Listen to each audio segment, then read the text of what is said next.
Behind the gilded walls of Buckingham Palace, a meeting took place that was never meant to be revealed. No cameras, no press, just power, pride, and a clash of royal egos. But what unfolded behind those closed doors wasn't diplomacy, it was humiliation. And when Camilla Parker Bowles reportedly confronted Princess Anne, the royal hierarchy itself seemed to crack under pressure. Before we go deeper into what this really means for the royal family, make sure to subscribe so you don't miss a single update. Whispers of this clandestine gathering began as faint murmurs within palace corridors, the kind of rumors that usually fade before reaching the public ear. Yet this time, the tension was too intense, the emotions too raw to remain buried. Senior members of the royal household were said to be present in the vicinity, but the core exchange, sharp, personal, and unforgettable, occurred behind firmly closed doors. The atmosphere was thick with unspoken grievances, years of restrained frustration finally surging to the surface. What was meant to be a strategic discussion about the monarchy's future reportedly spiraled into a deeply personal confrontation that left even seasoned palace insiders stunned. Long before this moment, subtle friction had simmered between Camilla and Princess Anne. Their personalities, both strong and unwavering, created an undercurrent of rivalry that palace aides carefully navigated for years. Camilla, stepping into a role once scrutinized by the public and guarded by tradition, carried the weight of expectation and the determination to solidify her influence.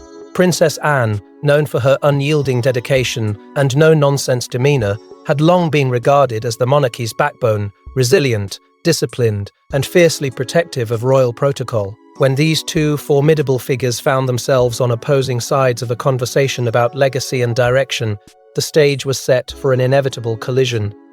The stakes were nothing less than the monarchy's future identity. Influence over royal priorities, public image, and internal hierarchy hung in the balance. Beneath polite exchanges and formal titles lay a deeper struggle for authority and respect. Observers within the palace had sensed a growing tension, brief glances, measured tones, and carefully chosen words that hinted at unresolved resentment. This meeting, however, stripped away the layers of diplomacy. The absence of witnesses ensured that only fragments of the exchange would surface, carried by hushed voices and confidential leaks that painted a picture of a confrontation both shocking and transformative. Those who later spoke in confidence described a moment charged with emotion where tradition clashed with modern influence. It was not merely a disagreement, it was a defining rupture that exposed the fragile balance of power within the royal family. The echoes of that encounter reportedly lingered long after the meeting ended, subtly shifting dynamics and leaving an unmistakable mark on the institution's inner workings. What seemed like a private dispute quickly took on historic significance, hinting that the monarchy was entering a new and uncertain chapter. But to understand how this explosive confrontation even became possible, we need to go back long before the doors closed, when the seeds of rivalry were quietly planted. For decades, the public saw unity, but behind the scenes, a silent battle was unfolding. Two powerful women, two vastly different identities, one born into duty, the other stepping into it under scrutiny. And while the world accepted Camilla Parker Bowles as queen, not everyone inside the palace did. Least of all the fiercely independent Princess Anne. Princess Anne had long been regarded as the embodiment of unwavering royal discipline. Her reputation was forged through decades of tireless service, quiet resilience, and an unshakable commitment to tradition. She was not one for theatrics or public sympathy. Her strength lay in consistency, in showing up, in honoring the crown without seeking applause. Within palace walls, she commanded deep respect, not through charm or popularity, but through relentless dedication. To many insiders, she represented the monarchy in its purest, most duty-bound form. This steadfast identity shaped her worldview, making her both admired and, at times, unyielding when it came to preserving royal standards. In stark contrast stood Camilla, whose journey into the heart of the monarchy was anything but conventional. Her rise was marked by intense public scrutiny, controversy, and years of navigating a narrative that often painted her as an outsider. Yet, through patience and strategic grace, she transformed public perception and secured her place beside the king. To the outside world, Her acceptance symbolized resilience and evolution within the monarchy, but internally her ascent subtly disrupted long-established dynamics. For some, especially those deeply rooted in tradition, her rapid elevation felt less like a natural progression and more like a recalibration of values that had defined the royal family for generations. Early interactions between the two women were marked by politeness and composure, a carefully maintained facade that concealed deeper emotional currents. Public appearances suggested harmony, but palace insiders sensed a quiet tension. Conversations were cordial yet measured, respectful yet distant. Anne's stoic nature and Camilla's cautious diplomacy created a delicate balance, one that held, but never fully settled. Beneath the surface, contrasting philosophies began to emerge. Anne's belief in steadfast duty and continuity stood in subtle opposition to Camilla's more adaptive approach, one shaped by survival, reinvention, and the need to win acceptance over time. As Camilla's role grew more prominent, the internal atmosphere within the palace began to shift. Her influence expanded, her voice carried greater weight, and her presence became central to the monarchy's modern image. This evolution, while strategic and widely supported at the highest levels, quietly unsettled traditional hierarchies. Anne, who had spent a lifetime upholding the institution through action rather than image, observed these changes with a discerning eye. The contrast was unmistakable, one woman representing the enduring backbone of royal duty, the other symbolizing its transformation. Respect remained, but it was no longer effortless. It was deliberate, restrained, and occasionally strained. Emotionally, the undercurrents were profound. There was no open hostility, no dramatic confrontations, only a slow, simmering tension shaped by differing values, lived experiences, and visions for the monarchy's future. Anne's loyalty to tradition was not rooted in resistance to change, but in a belief that the crown's strength lay in its consistency. Camilla, on the other hand, understood that survival in the modern era required flexibility, relatability, and strategic reinvention. These perspectives, both valid and deeply personal, created an invisible divide that widened with each passing year. And while the tension simmered beneath the surface for years, something changed recently, something that would push both women toward an inevitable collision. Power in the royal family doesn't always come with a crown, it comes with influence. And when that balance shifts, even the strongest alliances begin to fracture. As Camilla Parker Bowles gained unprecedented authority, whispers began circulating within palace corridors. Was she overstepping, or simply claiming what was always destined to be hers? As the monarchy navigated a rapidly evolving public landscape, Camilla's role began to expand beyond ceremonial presence into the realm of strategic influence. Her voice carried increasing weight in discussions surrounding public engagements, charitable priorities, and the monarchy's broader image. Advisors who once operated within a fixed hierarchy found themselves recalibrating their loyalties and reporting lines. This shift was subtle at first, an additional briefing here, a revised plan there, but within the tightly structured environment of the palace, even the smallest changes echoed loudly. Camilla was no longer just a supportive figure beside the throne. She was becoming a central force in shaping the monarchy's direction.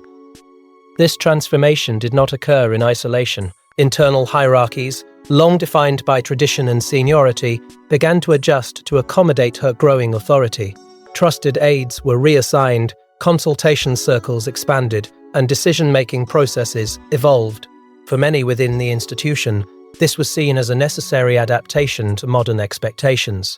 Yet for Princess Anne, whose life had been built on the bedrock of consistency and clearly defined roles, these changes felt like a quiet erosion of the principles she had steadfastly upheld. She did not voice her concerns publicly, nor did she engage in open confrontation. Instead, her resistance manifested in measured silence, firm adherence to protocol, and an unspoken refusal to endorse what she perceived as a departure from established royal order. Whispers soon emerged, suggesting that Anne was being gradually excluded from key discussions, strategy meetings she once would have naturally been part of.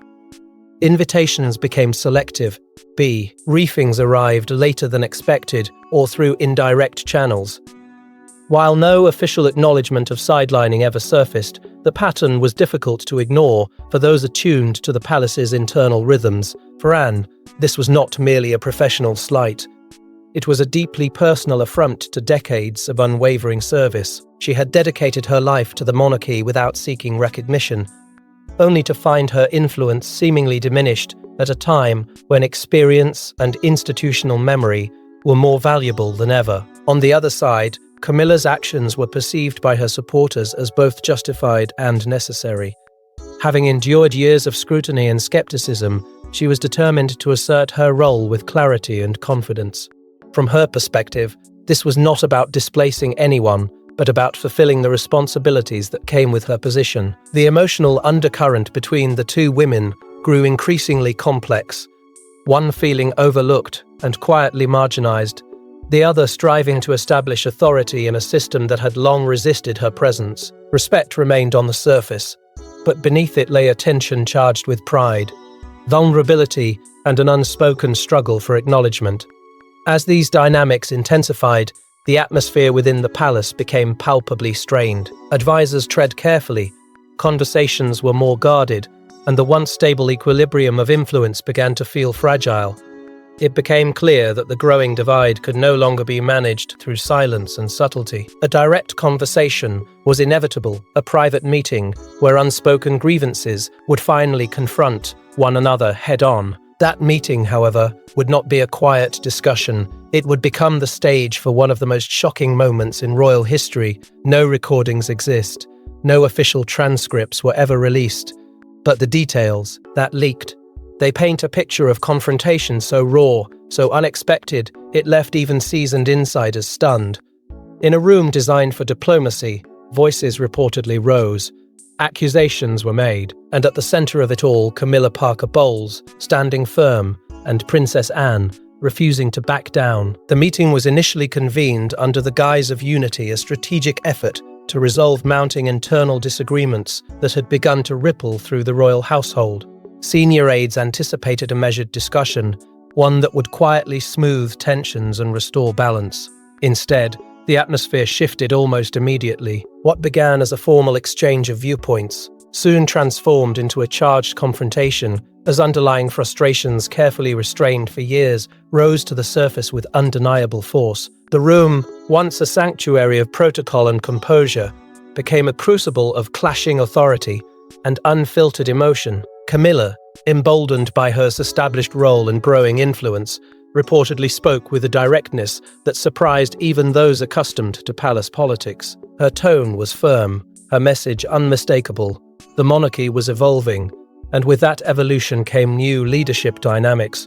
She asserted her authority not subtly, but decisively, emphasizing her responsibility in shaping the institution's modern direction. For some present, it was a display of confidence and clarity. For others, especially Princess Anne, it felt like a stark departure from the quiet, consensus-driven traditions that had long defined royal decision-making.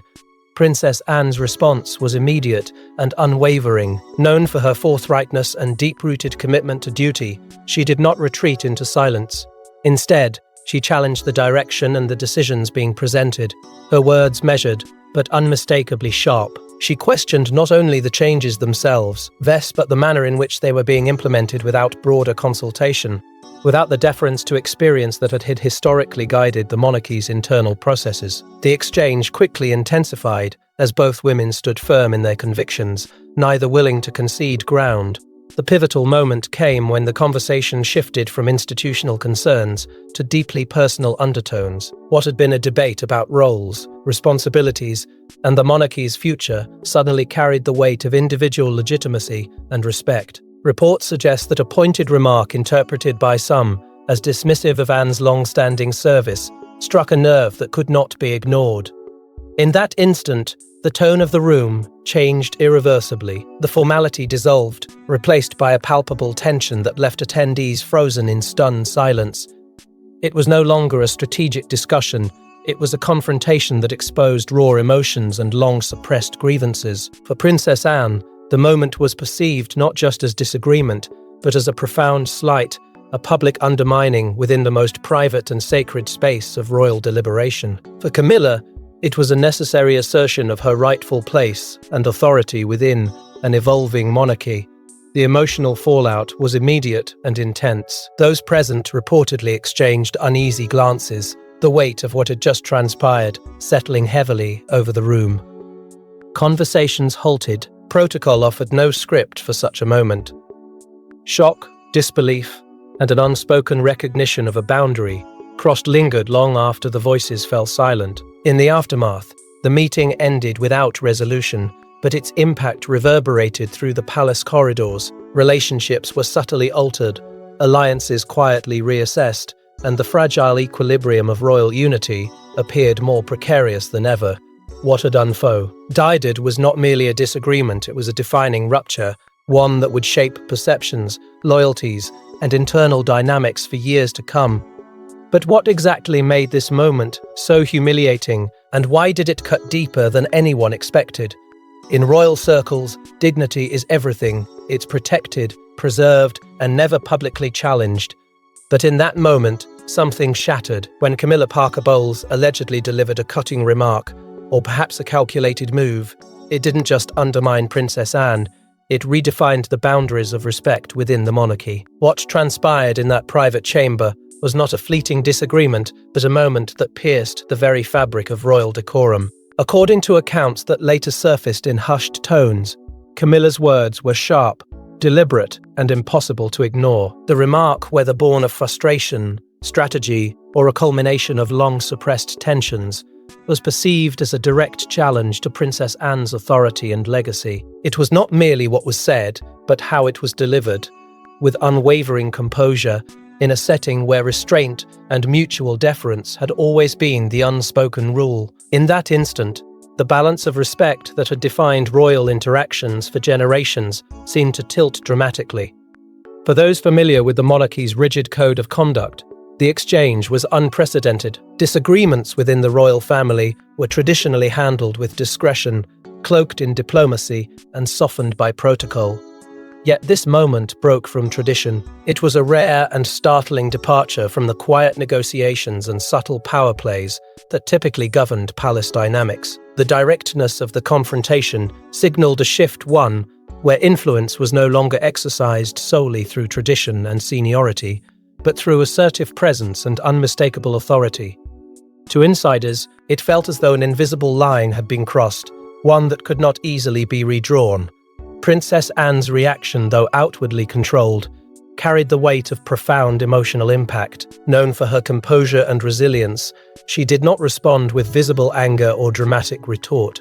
Instead, her silence spoke volumes. Those who understood her well recognized the significance of that restraint. It was the silence of someone deeply affected, someone who had devoted a lifetime to the crown, only to feel her standing publicly diminished within the most private of royal forums. Her measured demeanor masked a moment of personal and professional reckoning, a realization that the monarchy she had served so faithfully was evolving in ways that challenged her core principles. The shock among those aware of the incident was immediate and palpable. Palace aides, advisors, and senior figures who later learned of the exchange struggled to reconcile what had occurred with the institution's long-standing traditions. Conversations behind closed doors became more guarded, and the atmosphere within royal circles grew noticeably tense. The incident was not openly discussed, yet its presence lingered in every cautious interaction and carefully chosen word. It was clear that something fundamental had shifted, a new dynamic had emerged,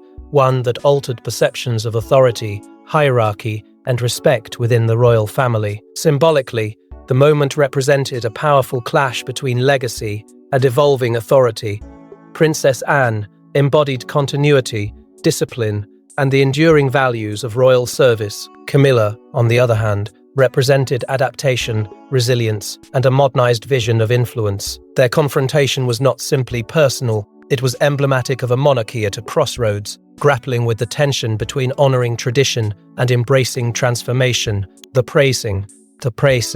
The ripple effect of this encounter extended far beyond that single room, subtly reshaping relationships, expectations, and the unspoken rules that governed royal conduct. And while the doors remained closed, the consequences of that moment could not be contained.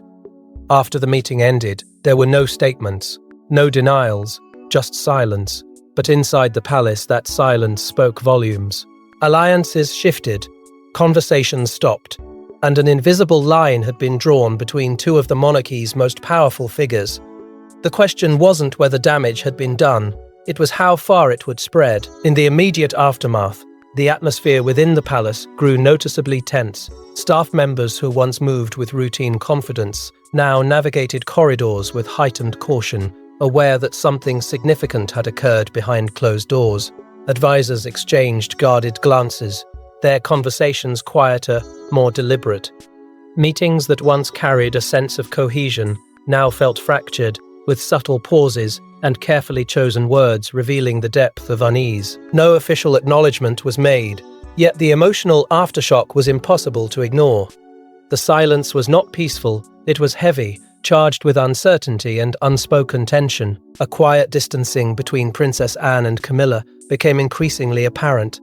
Their interactions, once marked by formal courtesy and mutual respect, grew noticeably restrained. Invitations were accepted with polite efficiency, but devoid of warmth.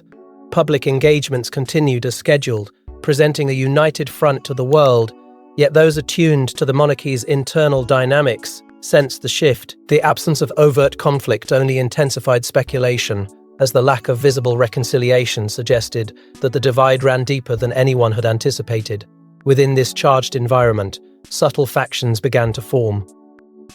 Devisers and senior aides, consciously or not, aligned themselves along lines of loyalty and perspective. Some viewed Camilla's assertiveness as a necessary evolution for a modern monarchy, praising her willingness to redefine influence and authority. Others, deeply rooted in tradition, gravitated toward Anne's steadfast commitment to protocol and continuity. These divisions were never openly declared, but they manifested in quiet consultations, selective briefings, and a growing sense of internal polarization that threatened the institution's carefully maintained unity. Emotionally, the contrast between the two women became more pronounced.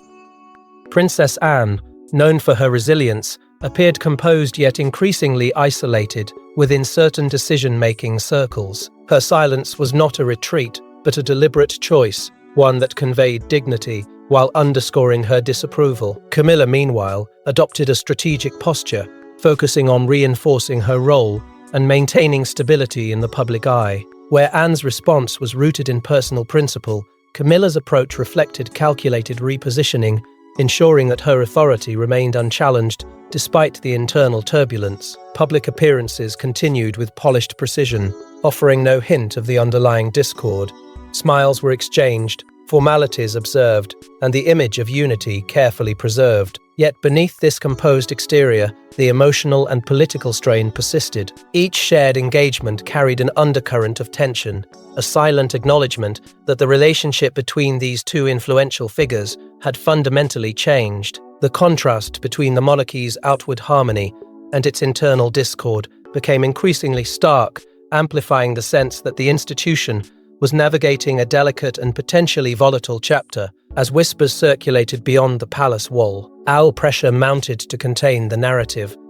Senior officials worked discreetly to manage information, emphasizing stability and continuity while discouraging speculation. However, in an era where silence often fuels curiosity, the lack of clarity only intensified public intrigue. The monarchy's effort to preserve its image of cohesion faced a growing challenge. The more tightly the story was controlled, the more compelling it became. Yet, as the palace tried to control the damage, whispers began to leak, and the story refused to stay buried. Secrets have a way of escaping even from the most guarded institutions in the world. And when whispers of that meeting began circulating, the narrative took on a life of its own. Insiders hinted, sources contradicted, but one thing became clear. Something significant had happened, and the public was beginning to piece it together. The first murmurs surfaced quietly, almost imperceptibly, through the intricate web of palace staff, former aides, and well-connected insiders who understood the weight of what they were sharing. These were not official statements or confirmed reports, but fragments of conversation, carefully worded suggestions that something extraordinary had disrupted the monarchy's inner circle. A passing comment here, a cautious confirmation there, and soon the story began to take shape. Each whisper carried a sense of urgency, hinting at a confrontation that had shaken the very foundation of royal decorum. As more accounts emerged, the narrative grew increasingly complex. Some sources described a tense but controlled disagreement, while others painted a far more dramatic picture, one of raised voices, emotional intensity, and a moment that crossed an unspoken line of royal conduct. These conflicting versions only deepened the intrigue. The absence of a single, authoritative account created a vacuum, and into that vacuum flowed speculation, interpretation, and heightened curiosity. The mystery itself became part of the story, captivating audiences who were eager to understand what had truly transpired behind those closed palace doors. Media outlets, sensing the magnitude of the unfolding narrative, began to explore the story with cautious intensity. Headlines questioned the stability of internal royal relationships, while commentators analyzed subtle shifts in public appearances and official engagements. Every gesture, every shared event between Camilla and Princess Anne was scrutinized for hidden meaning. The public, long fascinated by the monarchy's blend of tradition and secrecy, found itself drawn into a narrative that felt both unprecedented and deeply personal. The more the story circulated, the more it resonated, transforming from rumor into a compelling national conversation. The monarchy's steadfast silence only amplified the intrigue. No clarifications were offered, no denials issued, and no attempts were made to publicly address the growing speculation. This deliberate restraint, rooted in centuries of tradition, was intended to preserve dignity and stability. Yet in a modern media landscape driven by immediacy and transparency, silence was interpreted not as composure, but as confirmation that something extraordinary had indeed occurred. The lack of official response fueled further inquiry, encouraging journalists, analysts, and royal watchers to connect the dots and construct their own interpretations of the events. Among devoted followers of the royal family, emotional reactions were swift and deeply felt.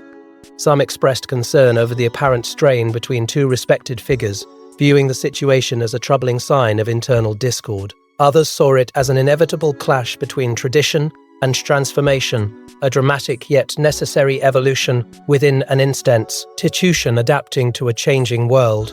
Online discussions, opinion pieces, and public forums buzzed with debate, each perspective adding another layer to the unfolding narrative. The monarchy, once perceived as a symbol of unshakable unity, was now being viewed through the lens of human complexity and internal struggle. As these stories gained momentum, a broader narrative began to take hold, the image of a royal family quietly divided by differing visions, loyalties, and interpretations of duty. What started as a private confrontation had evolved into a public examination of the monarchy's cohesion and resilience.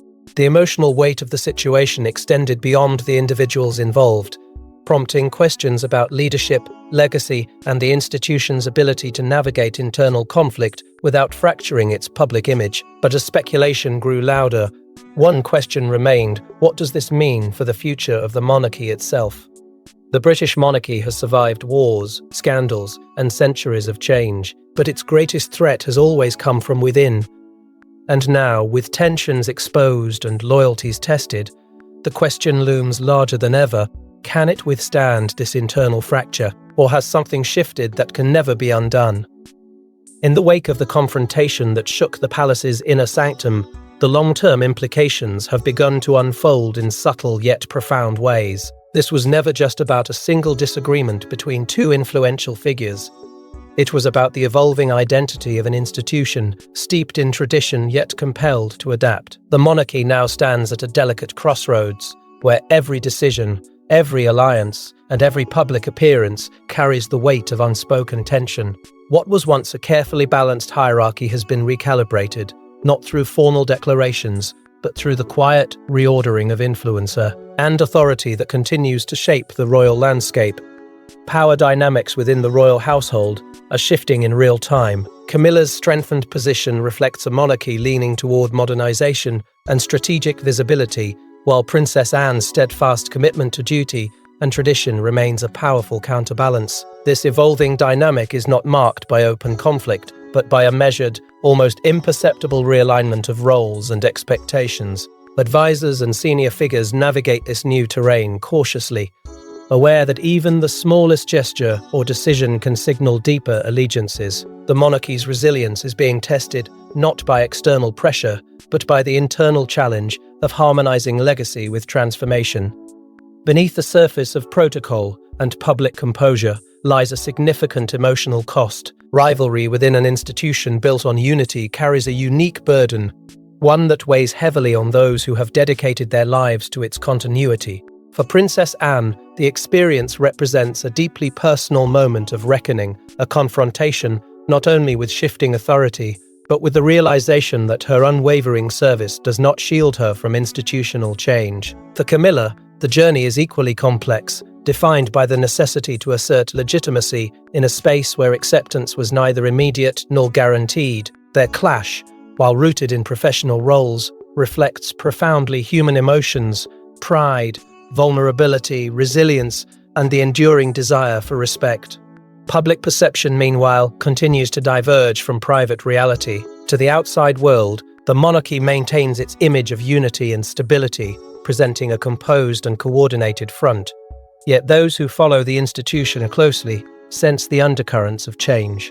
The contrast between polished public appearances and the whispered accounts of internal discord has created a narrative that is both compelling and unsettling. The monarchy's greatest strength, its ability to project continuity, now coexists with a growing awareness that its internal dynamics are more complex and fragile than ever before. Looking ahead, the possibility of future confrontations or quiet reconciliations remains uncertain. History suggests that the royal family has an extraordinary capacity for adaptation, often resolving internal tensions through time, discretion, and a shared commitment to the crown's enduring legacy. Yet the events that unfolded have left an indelible mark.